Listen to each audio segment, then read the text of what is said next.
여러분, 세계에서 가장 오래된 문명의 비밀이 우리 곁에 숨겨져 있다면 믿으시겠습니까? 매일 아침 계양대에 올라가는 그 국기 속에 수천 년 전 사라진 역사의 암호가 새겨져 있다면 말입니다. 옥스퍼드 대학의 한 고대사 교수가 있었습니다. 그는 30년 동안 전 세계 유적지를 돌며 한 가지 수수께끼를 쫓았습니다. 성경의 창세기와 동양의 고대 신화가 이상할 만큼 겹친다는 사실이었죠. 같은 숫자, 같은 상징, 같은 이야기 구조가 시대와 대륙을 넘어 반복되고 있었습니다. 그런데 그 모든 증거의 끝에서 그가 마주한 마지막 좌표는 뜻밖에도 한반도였습니다. 더 정확히 말하면 여러분이 너무나 익숙하게 보는 바로 그 국기였습니다.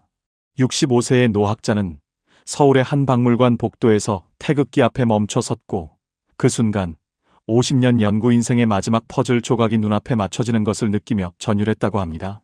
도대체 그 국기 안에 무엇이 숨겨져 있길래 평생을 고대사에 바친 학자가 그토록 놀란 걸까요? 이야기를 시작하기 전에 지금 여러분이 어디에서 이 영상을 보고 계시는지 댓글로 남겨주세요. 여러분이 서 있는 그 자리에서 한국인이라는 자긍심을 함께 나누고 싶습니다. 안녕하세요.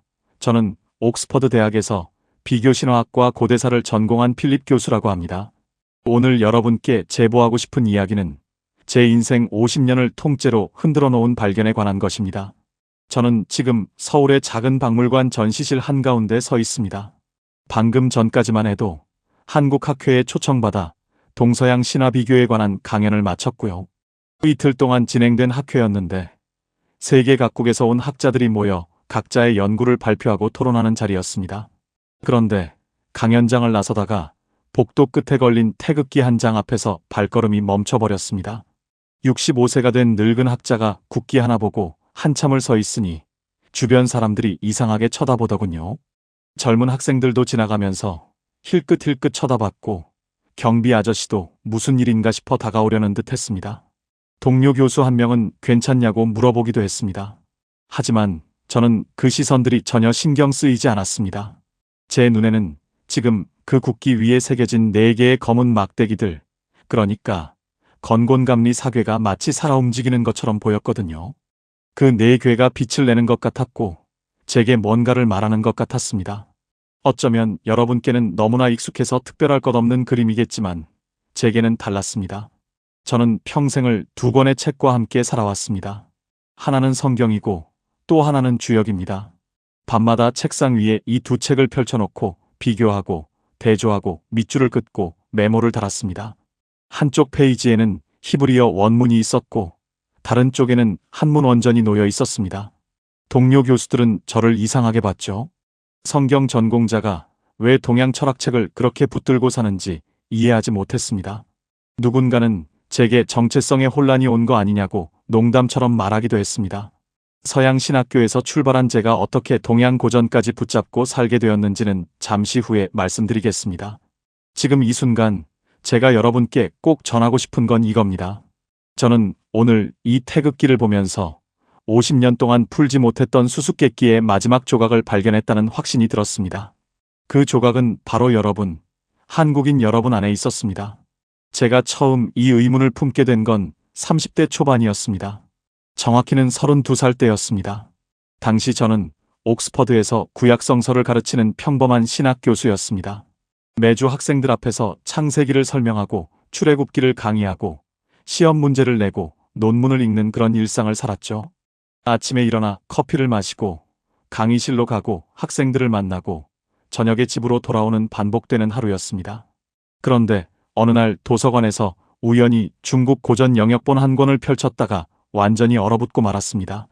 그 책은 산해경이라는 중국 고대 지리서였는데 신화와 전설이 가득 담긴 책이었습니다. 거기 적힌 이름 하나가 제 눈을 사로잡았거든요. 복희. 동양 신화에서 인류의 시조로 여겨지는 인물입니다. 처음엔 그냥 흥미로운 이름이라고만 생각했습니다. 그런데 그 복희에 관한 기록을 읽어내려가는데 등골이 서늘해지더군요. 대홍수가 일어났고 복희는 그 홍수에서 살아남았으며 홍수가 끝난 뒤 산 위에서 하늘에 제사를 지냈다는 내용이었습니다. 심지어 그 산의 이름까지 구체적으로 나와 있었습니다. 곤륜산이라는 곳이었죠. 제 머릿속에는 즉시 성경 창세기의 한 장면이 떠올랐습니다. 노아가 방주에서 내려 제단을 쌓고 번제를 드리는 장면 말이죠. 아라랏 산에 배가 머물렀고 노아는 거기서 제단을 쌓았습니다. 저는 그 자리에서 책을 덮지 못했습니다. 손이 떨렸고 심장이 빠르게 뛰었습니다. 주변이 조용한 도서관이었는데도 제 귀에는 심장 뛰는 소리만 크게 들렸습니다. 그날 이후 저는 밤잠을 설치기 시작했습니다. 복희와 노아, 동양과 서양, 두 문명은 서로 만난 적도 없고 교류한 기록도 전혀 없습니다. 지리적으로도 수천 킬로미터 떨어져 있고 언어도 완전히 다르고 문화도 전혀 달랐습니다. 한쪽은 알파벳을 쓰고 한쪽은 한자를 썼으며 한쪽은 유일신을 믿고 한쪽은 다신교 전통을 가졌습니다. 그런데 왜 똑같은 이야기를 하고 있는 걸까요? 대홍수, 생존자, 재단, 인류의 재건, 심지어 그 순서까지 정확히 일치합니다. 우연이라고 치부하기엔 너무 구체적이었습니다. 저는 그때부터 미친 사람처럼 자료를 뒤지기 시작했습니다.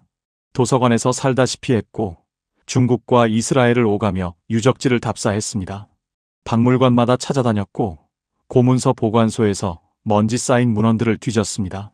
아내는 제가 집에도 안 들어오고 연구실에만 틀어박혀 있다고 걱정했지만 저는 멈출 수가 없었습니다. 뭔가 엄청난 진실이 제 눈앞에 펼쳐지고 있다는 확신이 들었거든요. 그러던 중 언어학자 친구 한 명이 제게 놀라운 이야기를 들려줬습니다. 그는 고대 중국어를 전공한 학자였는데 10년 넘게 고대 발음을 연구해온 사람이었습니다. 복희라는 이름의 고대 발음을 추적해보니 배를 탄 사람이라는 뜻과 연결된다는 겁니다. 그 순간 저는 소리 없이 비명을 질렀습니다. 방주에 탄 노아 아닙니까? 거기서 끝이 아니었습니다. 복희의 아버지 이름이 수아라는 기록도 발견했는데 이 발음이 노아와 거의 똑같더군요. 발음만 똑같은 게 아니라 그 의미까지 일치했습니다. 이쯤 되면 우연이라는 단어로는 설명이 안 됩니다. 하지만 저는 학자입니다. 함부로 단정 지을 수 없었습니다. 더 확실한 증거가 필요했습니다. 동료들 앞에서 이런 주장을 펼쳤다가는 학계에서 미친 사람 취급받을 게 뻔했으니까요. 학회에서 퇴출당할 수도 있었고 평생 쌓아온 명성이 한순간에 무너질 수도 있었습니다. 그래서 저는 또다시 파고들었습니다. 이번엔 한자였습니다. 복희가 만들었다는 팔괘를 연구하다가 문득 한 글자가 눈에 들어왔습니다. 배선. 이 글자를 파자해보니 배주 더하기 8팔 더하기 입구로 이루어져 있더군요. 직역하면 배 안에 있는 8개의 입이라는 뜻입니다. 입은 사람을 의미하죠. 그러니까 배에 탄 8명의 사람이라는 겁니다. 저는 그 자리에서 성경을 펼쳤습니다. 창세기 7장 13절. 노아와 그의 아내, 세 아들과 세 며느리, 총 8명이 방주에 올랐다고 명확히 기록되어 있습니다. 셈과 함과 야벳, 그리고 그들의 아내들까지 정확히 8명입니다. 고대 중국인들은 왜 굳이 배라는 글자를 만들면서 8과 입을 집어넣었을까요? 단순히 배를 표현하려면 배주자 하나로도 충분했을 겁니다. 물 위를 떠다니는 탈것이라는 의미만 전달하면 됐으니까요.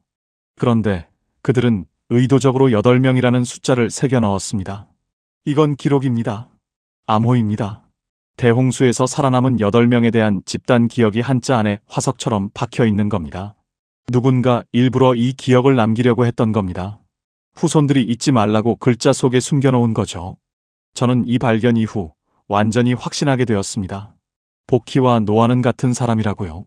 최소한 같은 사건을 경험한 동일 계보의 인물들이라고요. 그런데 여기서 또 하나의 의문이 생겼습니다. 그렇다면 노아의 후손들은 어디로 간 걸까요? 성경에는 노아의 세 아들이 온 땅에 흩어져 민족을 이루었다고 나옵니다. 그중 한 갈래가 동쪽으로 향했다는 기록도 있습니다. 바로 그 동쪽 끝에 복희의 후손이라 불리는 민족이 있었습니다. 동이족입니다. 동쪽 오랑캐라는 뜻으로 번역되지만 실제로는 전혀 다른 의미를 가진 이름이죠. 후한서 동이전을 보면 동이족은 본성이 유순하고 인을 숭상하며 하늘을 공경하여 제천의식을 중요하게 여긴다고 기록되어 있습니다. 공자도 말년에 이런 말을 남겼습니다. 군자가 살만한 곳이 있다면 동이에 가서 살고 싶다고요. 도대체 어떤 민족이기에 유교의 창시자가 그토록 가고 싶어 했을까요? 저는 그 이유를 알 것 같습니다. 동이족은 하늘에 제사 지내는 민족이었습니다. 대홍수 이후 노아가 가장 먼저 한 일이 뭐였습니까? 제단을 쌓고 하나님께 번제를 드린 겁니다. 그 신앙이 동쪽으로 이동한 후손들에게 그대로 전해진 겁니다. 복희의 후예인 동이족은 하늘을 섬기는 제사장 민족이 된 거죠. 그리고 저는 이번 한국 방문 전에 이미 여러 차례 이곳을 찾았습니다. 학회 일정이 아니라 개인적인 답사로요. 강화도 참성단에도 가봤고 전국에 흩어진 고인돌 유적지도 돌아다녔습니다. 산 정상에 세워진 제단 흔적들도 직접 확인했습니다. 돌로 쌓은 제단, 하늘과 맞닿은 곳에서 지내는 의식, 이 모든 게 노아의 제단과 정확히 일치했습니다. 제단의 구조도 비슷했고 하늘을 향한다는 방향성도 같았습니다. 그리고 저는 깨달았습니다. 동이족의 후손이 바로 이 땅에 살고 있구나. 한반도에 남아있구나. 여러분이 바로 그 후손일지도 모른다는 생각을 처음으로 진지하게 받아들이게 되었습니다. 하지만 학자로서 함부로 말할 수는 없었습니다. 증거는 충분했지만 결정적인 한 조각이 여전히 빠져 있었거든요. 그래서 저는 이 생각을 마음 깊은 곳에만 담아두고 살았습니다. 50년 동안 말이죠. 그런데 오늘, 바로 지금 이 순간, 태극기를 마주한 순간 그 서랍이 활짝 열렸습니다. 여러분의 국기 안에 제가 평생 찾던 마지막 조각이 선명하게 박혀 있었던 겁니다. 여러분, 제가 지금부터 말씀드릴 이야기는 제 학자 인생에서 가장 소름 끼쳤던 순간들에 관한 겁니다. 복희와 노아가 같은 인물일지도 모른다는 가설을 세운 뒤 저는 모든 기록을 처음부터 다시 읽기 시작했습니다. 성경의 창세기와 중국 고전들을 나란히 놓고 한 줄 한 줄 대조해 나갔죠. 그러다가 발견한 공통점들이 하나둘씩 쌓이면서 우연이라는 말로는 도저히 설명할 수 없는 지경에 이르렀습니다. 가장 먼저 제 눈길을 사로잡은 건 대홍수 이후 두 사람이 한 행동이었습니다. 성경을 보면 노아는 방주에서 내린 뒤 가장 먼저 제단을 쌓습니다. 그리고 그 제단 위에서 하나님께 번제를 드렸죠. 이건 단순한 감사 표시가 아니었습니다. 새로운 인류의 시작을 알리는 의식이었습니다. 그런데 중국 고전인 산해경과 초사를 보면 복희 역시 대홍수가 끝난 뒤 곤륜산에 올라가 하늘에 제사를 지냈다고 나옵니다. 산 위에서 하늘을 향해 제사를 드린 겁니다. 장소도 산이고 행위도 제사이고 대상도 하늘입니다. 저는 이 대목을 읽으면서 온몸에 전율이 흘렀습니다. 서로 수천 킬로미터 떨어진 두 문명이 왜 똑같은 장면을 기록하고 있는 걸까요? 더 놀라운 건 그 다음이었습니다. 노아에게는 세 아들이 있었습니다. 셈과 함과 야벳이죠. 이들은 대홍수 이후 온 땅으로 흩어져 각각 민족의 조상이 되었다고 성경은 기록합니다. 그런데 중국 신화를 보면 복희 이후 사망이라는 세 명의 위대한 통치자가 나타나 인류 문명을 다시 세웠다고 나옵니다.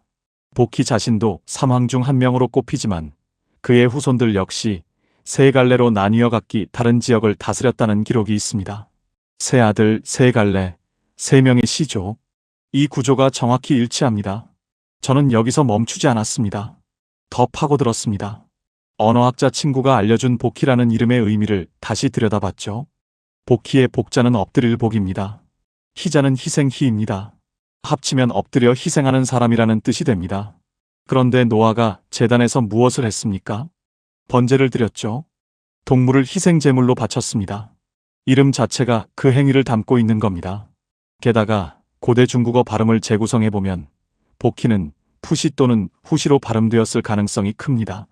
이 발음이 배를 탄 사람 또는 방주의 사람이라는 뜻과 연결된다는 게 언어학자들의 분석입니다. 노아는 방주를 탄 사람입니다. 이름과 정체성이 완벽하게 겹칩니다. 저는 이 지점에서 더 이상 우연이라고 생각할 수 없었습니다. 그런데 여기서 끝이 아니었습니다. 제가 중국 쓰촨성의 삼성퇴 유적지를 방문했을 때 일입니다.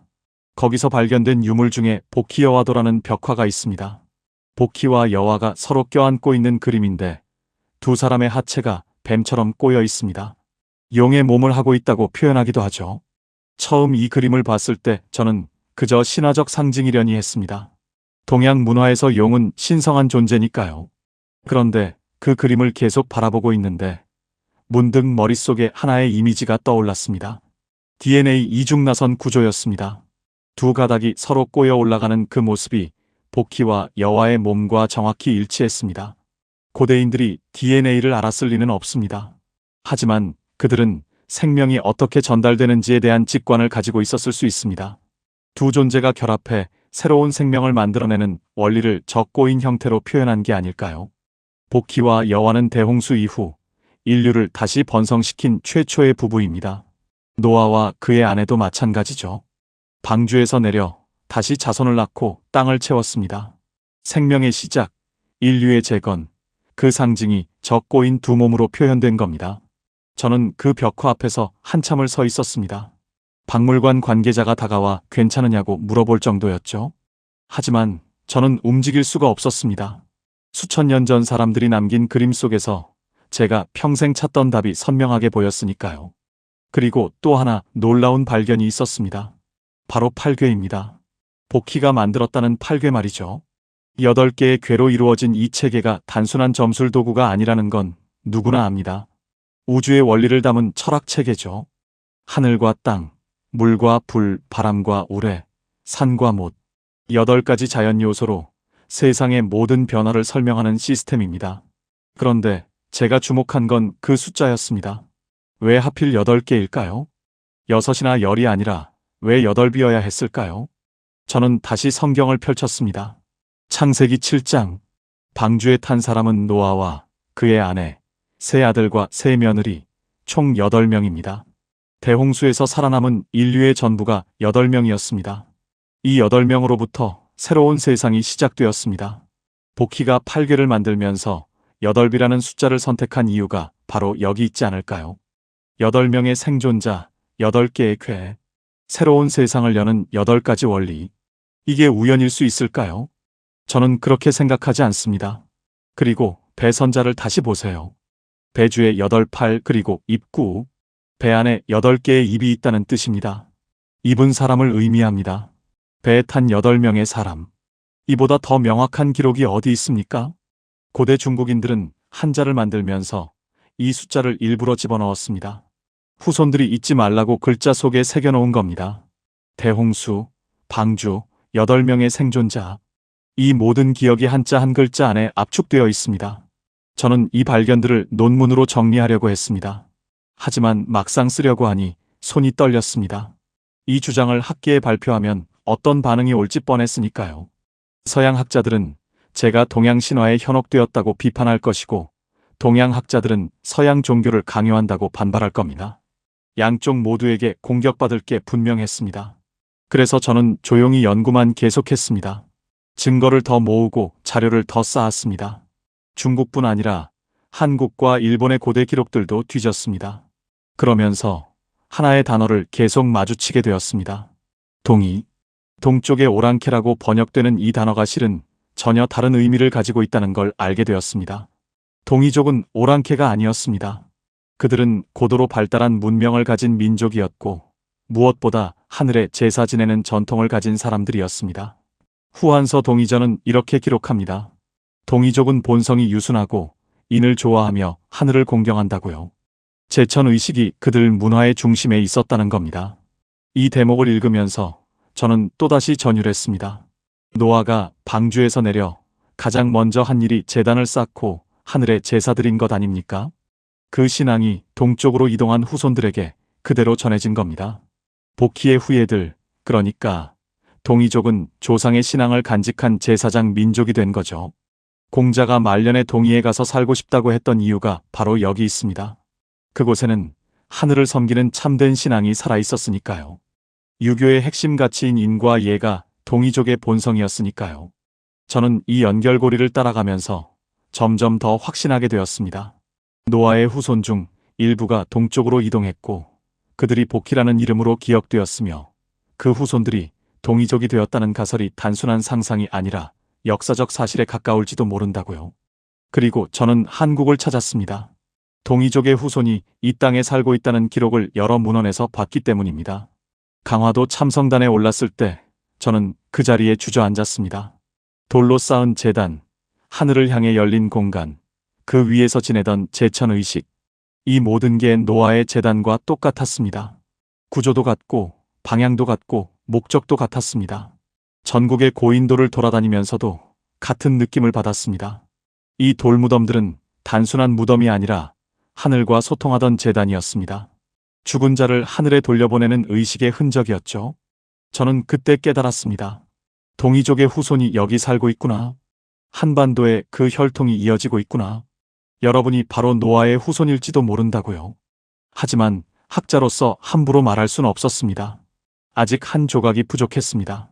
결정적인 증거 하나가 더 필요했습니다. 그래서 저는 50년 동안 이 생각을 마음속에만 담아두고 살았습니다. 그런데 오늘 태극기를 보는 순간 그 마지막 조각을 발견했습니다. 여러분의 국기 안에 모든 답이 있었습니다. 태극기를 보면서 제가 가장 먼저 떠올린 건 팔괘였습니다. 여러분 국기의 네 모서리에 자리한 건곤감리, 이 네 개의 궤는 원래 복희가 만든 팔괘 체계에서 나온 겁니다. 하늘과 땅, 물과 불을 상징하는 네 궤죠. 그런데 왜 하필 이 네 개였을까요? 팔괘 중에서 왜 이 넷을 선택했을까요? 다른 조합도 얼마든지 가능했을 텐데 말이죠. 저는 그 이유를 알 것 같습니다. 이 네 궤는 우주의 가장 근본적인 요소를 나타냅니다. 창조의 기본 원리죠. 성경 창세기를 보면 하나님이 세상을 창조하실 때 가장 먼저 만드신 게 뭡니까? 빛과 어둠, 하늘과 땅, 물과 묻힙니다. 혼돈 속에서 질서를 만들어낸 그 첫 순간의 요소들이죠. 태극기의 네 궤가 담고 있는 의미와 정확히 일치합니다. 이건 단순한 디자인 선택이 아닙니다. 창조 질서에 대한 이해가 국기 안에 새겨진 겁니다. 세상이 어떻게 시작되었는지, 우주가 어떤 원리로 돌아가는지에 대한 깊은 통찰이 그 네 개의 검은 막대기 속에 들어있는 겁니다. 그런데 여기서 더 중요한 게 있습니다. 바로 팔괘라는 체계 자체입니다. 복희가 왜 8개의 궤를 만들었는지 저는 이미 말씀드렸습니다. 방주에 탄 8명, 새로운 인류의 시작이 8명에서 비롯되었다는 기억 때문이라고요. 그 팔괘가 지금 여러분의 국기에 들어가 있습니다. 완전한 팔괘는 아니지만 그 체계의 핵심인 네 궤가 선택되어 국기를 지키고 있습니다. 세계 어느 나라 국기에도 팔괘가 들어간 경우는 없습니다. 십자가나 초승달, 별이나 동물은 있어도 팔괘는 없습니다. 오직 한국뿐입니다. 이게 우연일까요? 저는 그렇게 생각하지 않습니다. 여러분의 조상들은 알고 있었던 겁니다. 자신들이 누구의 후손인지, 어디서 왔는지, 어떤 기억을 간직해야 하는지를 말이죠. 그래서 국기를 만들 때 팔괘를 넣었습니다.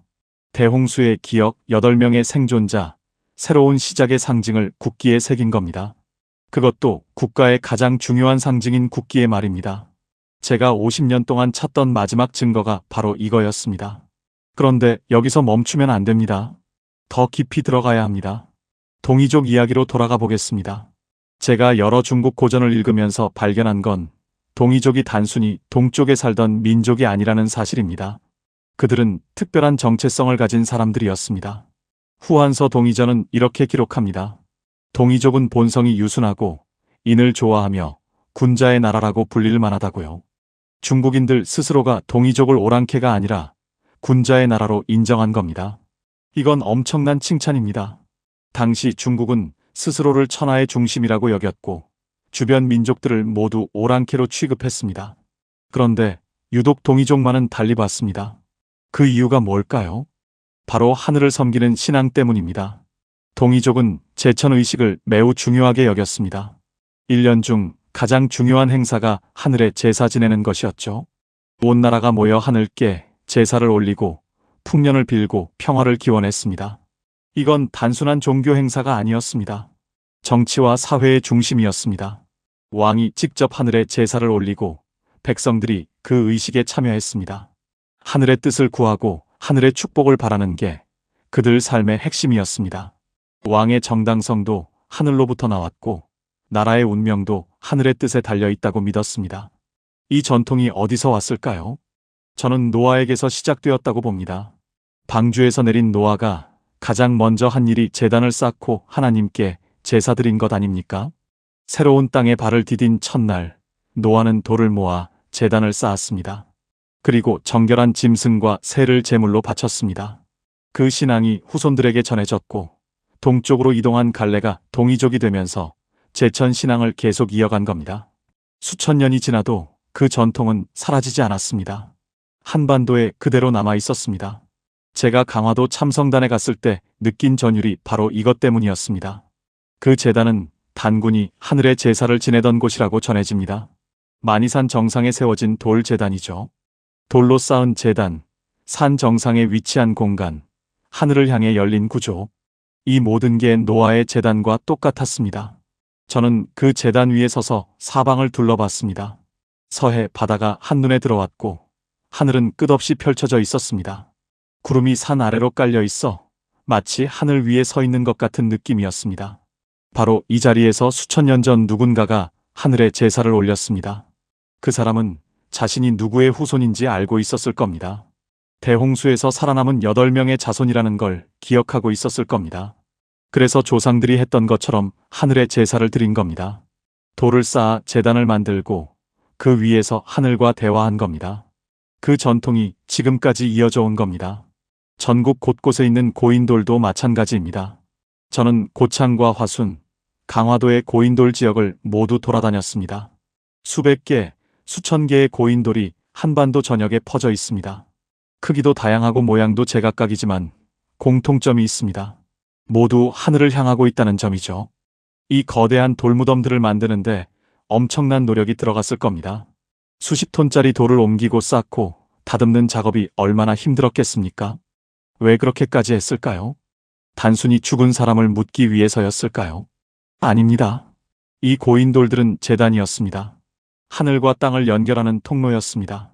죽은 자의 영혼을 하늘로 보내는 의식 공간이었죠. 돌을 쌓아 하늘을 향한 문을 만든 겁니다. 이 전통 역시 노아에게서 시작되었다고 저는 봅니다. 제단을 쌓고 하늘께 제사 드리는 신앙, 그게 동이족에게 전해졌고 한반도에서 고인돌이라는 형태로 구체화된 겁니다. 세계 어느 곳에도 이렇게 많은 고인돌이 집중된 지역은 없습니다. 유럽에도 고인돌이 있지만 한반도만큼 밀집되어 있지는 않습니다. 한반도가 유일합니다. 왜일까요? 이 땅의 사람들이 하늘을 섬기는 신앙을 가장 깊이 간직하고 있었기 때문입니다. 그리고 또 하나 주목해야 할 게 있습니다. 바로 언어입니다. 한국어에는 하늘과 관련된 단어가 유난히 많습니다. 하늘, 천, 하느님, 상제. 이 모든 단어가 하늘의 신을 가리킵니다. 고대 한국어를 연구한 학자들에 따르면 한국인들은 하늘을 한이라고 불렀다고 합니다. 크다는 뜻이죠. 가장 크고 높은 존재, 그게 하늘이었습니다. 한국, 한글, 한민족. 여기 들어가는 한자가 모두 하늘에서 온 겁니다. 하늘의 나라, 하늘의 글자, 하늘의 민족. 이게 한국인의 정체성이었습니다. 왜 하필 하늘이었을까요? 왜 이렇게 하늘을 강조했을까요? 저는 그 이유를 압니다. 조상들이 하늘을 섬기는 신앙을 가지고 있었기 때문입니다. 노아의 후손으로서 하늘에 제사 드리는 전통을 이어왔기 때문입니다. 그 기억이 언어 속에 새겨진 겁니다. 이름 속에 박힌 겁니다. 공자가 논어에서 했던 말을 다시 떠올려 봅시다. 군자가 살만한 나라가 있다면 동이에 가서 살고 싶다고 했습니다. 왜 그랬을까요? 동이에 무엇이 있었길래 유교의 창시자가 그토록 가고 싶어 했을까요? 저는 그 답을 알게 되었습니다. 동이에는 참된 신앙이 살아 있었습니다. 하늘을 공경하고 인을 실천하는 문화가 있었습니다. 제사를 통해 하늘과 소통하는 전통이 이어지고 있었습니다. 그게 공자가 평생 추구했던 이상 사회였습니다. 예와 인이 살아있는 나라, 하늘의 뜻을 따라 사는 백성들. 그런 나라가 동쪽 끝에 있었던 겁니다. 그리고 그 나라의 후손이 바로 여러분입니다. 한국인 여러분입니다.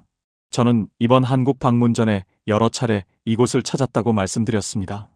학회가 아니라 개인적인 답사로요. 그때마다 저는 확신을 더해갔습니다. 이 땅에 특별한 기억이 살아있다는 확신, 이 민족이 평범한 민족이 아니라는 확신, 여러분의 조상이 대홍수의 생존자와 연결되어 있다는 확신 말입니다. 참성단에서, 고인돌 앞에서, 박물관 유물을 보면서 저는 계속 같은 느낌을 받았습니다. 여기 노아의 흔적이 있다. 복희의 기억이 남아있다. 동이족의 신앙이 이어지고 있다. 그런데 한 가지가 부족했습니다. 결정적인 한 조각이요. 그게 뭐였느냐 하면 바로 상징이었습니다. 눈에 보이는 명확한 상징 말입니다. 제단은 무너질 수 있고 고인돌은 세월에 다를 수 있습니다. 언어는 변할 수 있고 전통은 잊힐 수 있습니다. 하지만 상징은 다릅니다. 특히 국가의 상징은 절대 사라지지 않습니다. 국기은 세대를 넘어 이어집니다. 그 안에 새겨진 의미는 영원히 보존됩니다. 저는 그 상징을 찾고 있었습니다. 한국인이 누구인지, 어디서 왔는지, 무엇을 기억해야 하는지를 보여주는 상징을 말이죠. 그리고 오늘 그 상징을 발견했습니다. 바로 태극기입니다. 여러분의 국기 안에 모든 답이 들어 있었습니다. 8괴 8명의 생존자, 대홍수의 기억, 새로운 시작의 상징. 이 모든 게 국기 한 장에 담겨 있었습니다. 50년 동안 제가 찾아 헤맸던 마지막 조각이 바로 여기 있었던 겁니다. 저는 지금 다시 태극기 앞에 서 있습니다. 처음 이 국기를 봤을 때와는 완전히 다른 마음으로 바라보고 있습니다. 이제 저는 압니다. 이 국기 단순한 국가 상징이 아니라는 걸요. 여기 인류의 가장 오래된 기억이 새겨져 있다는 걸 말입니다. 태극기의 중앙에는 태극 문양이 있습니다. 빨강과 파랑이 서로 감싸 안으며 돌아가는 원이죠. 음과 양, 하늘과 땅, 빛과 어둠, 우주의 근본 원리가 담겨 있습니다. 그런데 제가 주목한 건 그 태극을 둘러싼 4개의 괴입니다. 건곤감리, 하늘, 땅, 물, 불. 이 4괴는 8괴 중에서도 가장 중요한 것들입니다. 복희가 8괴를 만들 때 이 4괴를 기본으로 삼았다고 전해집니다. 왜 하필 이 4이었을까요? 저는 오랫동안 이 질문을 붙들고 살았습니다. 밤낮으로 고민하고 자료를 뒤지고 고전을 읽어가며 답을 찾으려 했습니다. 그리고 답을 찾았습니다. 이 4괴는 창조의 순서를 담고 있습니다. 성경 창세기 첫 장을 보면 하나님이 세상을 만드실 때 가장 먼저 하신 일이 나옵니다. 빛을 만드시고 하늘과 땅을 나누시고 물을 모으셨습니다. 그리고 해와 달을 만들어 빛을 주셨죠. 건괴는 하늘, 곤괴는 땅, 감괴는 물, 리괴는 불입니다. 창조의 첫 나흘 동안 만들어진 요소들이 정확히 이 4괴에 담겨 있습니다. 이게 우연일 수 있을까요? 복희가 8괴를 만들 때 창세기의 창조 순서를 알고 있었던 건 아닐까요? 아니, 복희가 곧 노아라면 당연히 알고 있었겠죠. 하나님이 세상을 어떻게 만드셨는지, 대홍수로 심판하셨다가 다시 어떻게 회복시키셨는지를 직접 경험한 사람이니까요. 방주 안에서 40일 동안 비를 맞으며 세상이 물로 뒤덮이는 걸 봤던 사람이니까요. 그 기억을 8괴라는 체계로 남긴 겁니다. 우주의 원리를 8개의 상징으로 정리하면서 창조와 심판과 회복의 순서를 담아낸 겁니다. 그리고 수천 년이 지난 뒤 그의 후손들이 국기를 만들면서 그 8괴 중 가장 핵심인 4괴를 선택한 겁니다. 우연이 아닙니다. 필연입니다.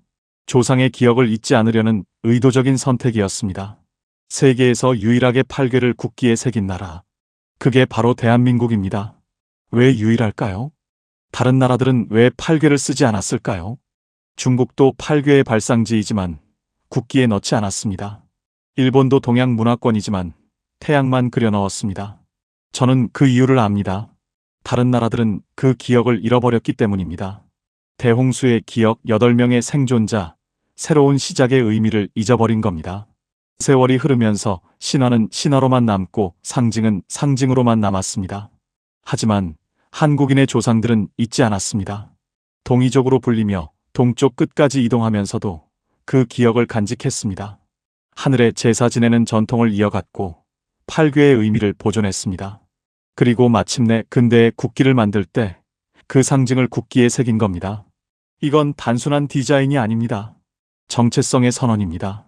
우리가 누구인지, 어디서 왔는지, 무엇을 기억하는지를 세상에 보여주는 선언인 겁니다. 저는 오늘 이 태극기를 보면서 소름이 돋았습니다. 50년 동안 찾아 헤맸던 모든 증거가 이 한 장의 국기 안에 담겨 있었습니다. 복희의 8괴, 노아의 8명, 동이족의 제천 신앙, 한국인의 정체성, 모든 퍼즐 조각이 맞춰진 겁니다. 마치 오래된 보물지도의 마지막 표시를 찾은 것 같은 느낌이었습니다. 그리고 저는 깨달았습니다. 여러분은 단지 경제 성장을 이룬 나라의 국민이 아니라는 걸요. 여러분은 반도체를 만들고 자동차를 수출하고 K-팝을 세계에 알린 사람들만이 아니라는 겁니다. 물론 그것들도 대단한 성취입니다. 불과 70년 만에 폐허에서 선진국으로 올라선 건 기적에 가까운 일이죠. 하지만 그보다 훨씬 더 깊은 의미가 여러분 안에 있습니다. 여러분은 인류의 가장 오래된 기억을 간직한 민족입니다. 대홍수에서 살아남은 8명의 후손입니다. 하늘에 제사 지내는 신앙을 수천 년 동안 이어온 제사장 민족입니다. 그 기억이 여러분의 국기에 새겨져 있고, 언어에 담겨 있고, 전통 속에 살아 있습니다. 제가 평생 학자로 살면서 이렇게 확신을 가지고 말할 수 있는 주제는 많지 않습니다. 학문이라는 게 항상 의심하고 검증하고 또 검증하는 과정이니까요. 논문을 쓸 때마다 조심스럽게 표현하고 단정적인 결론을 피하는 게 학자의 자세라고 배웠습니다. 하지만 이 문제만큼은 다릅니다. 저는 확신합니다. 복희와 노아는 같은 사람이거나 최소한 같은 사건을 경험한 동일 계보의 인물입니다. 동이족은 그 후손들이고 한국인은 동이족의 혈통을 이어받은 민족입니다. 그리고 태극기는 그 모든 역사를 상징하는 국기입니다. 어떤 사람들은 제 주장을 받아들이기 어려워할 겁니다. 서양 학자가 동양 신화를 끌어다가 성경과 억지로 연결시킨다고 비판할 수도 있습니다. 동양 학자들은 서양 종교를 강요한다고 반발할 수도 있고요. 하지만 저는 억지로 연결시킨 게 아닙니다. 증거가 저를 이끌었을 뿐입니다. 복희라는 이름의 고대 발음, 배선자의 구조, 팔괘의 의미, 동이족의 제천 신앙, 한반도의 제단 유적들, 그리고 태극기의 상징. 이 모든 증거가 한 방향을 가리키고 있었습니다. 저는 그 방향을 따라왔을 뿐입니다. 물론 학문적으로 더 연구해야 할 부분들이 남아 있습니다. 고고학적 증거를 더 찾아야 하고 언어학적 분석을 더 정교하게 해야 합니다. 유전자 연구도 필요하고 문헌 비교도 더 세밀하게 진행되어야 합니다. 하지만 큰 그림은 이미 완성되었습니다. 세부 사항을 채워나가는 일만 남았을 뿐입니다. 저는 이 연구 결과를 책으로 정리할 계획입니다. 50년 동안 모은 자료와 분석을 한 권의 책에 담으려고 합니다. 제목은 이미 정했습니다. 복희 코드. 동양 신화 속에 숨겨진 노아의 기억이라는 부제를 달 생각입니다. 그 책을 통해 더 많은 사람들이 이 놀라운 연결고리를 알게 되기를 바랍니다. 동양과 서양이 사실은 하나의 뿌리에서 나왔다는 걸, 인류가 대홍수라는 공통의 경험을 공유하고 있다는 걸 깨닫게 되기를 바랍니다. 그리고 특히 한국인 여러분이 자신의 정체성을 새롭게 발견하기를 바랍니다. 여러분은 그저 작은 반도에 사는 민족이 아닙니다. 여러분의 조상은 세계사의 변두리에 있던 사람들이 아닙니다. 여러분은 인류 역사의 중심에 서 있던 사람들의 후손입니다. 노아의 자손이고 복희의 후예이며 동이족의 계승자입니다. 그 자부심을 가지고 살아가셨으면 좋겠습니다. 제가 오늘 이 자리에서 여러분께 이 이야기를 전하게 된 건 우연이 아니라고 생각합니다. 65년을 살면서 쌓아온 모든 연구가 이 순간을 위한 것이었다는 생각이 듭니다. 서양에서 태어나 성경을 공부하고 동양으로 건너와 고전을 연구하고 마침내 한국에서 답을 찾게 된 이 여정 전체가 하나의 계획 속에 있었던 것 같습니다. 저는 이제 늙었습니다. 제게 남은 시간이 얼마나 될지 모르겠습니다. 하지만 이 발견을 세상에 알리고 떠날 수 있다면 학자로서 더 이상 바랄 게 없습니다. 평생 붙들고 살았던 질문에 답을 찾았고 그 답을 여러분과 나눌 수 있었으니까요. 마지막으로 한 가지만 더 말씀드리겠습니다. 태극기를 볼 때마다 이걸 기억하세요. 저 4개의 궤는 단순한 무늬가 아닙니다. 저 안에 여러분 조상들의 기억이 담겨 있습니다. 대홍수를 견뎌낸 8명의 용기, 하늘에 제사 지내며 신앙을 지킨 동이족의 신실함, 그 모든 역사가 저 국기 안에 살아 숨쉬고 있습니다. 아침마다 학교에서 국기에 경례할 때, 운동 경기에서 국가가 울려 퍼질 때, 해외에서 태극기를 볼 때마다 이걸 기억하세요. 그러니 태극기를 보실 때마다 물어보세요. 나는 누구인가? 나는 어디서 왔는가? 내 안에 어떤 기억이 흐르고 있는가? 그 질문에 대한 답이 바로 저 국기 안에 있습니다. 여러분은 우연히 이 땅에 태어난 게 아닙니다.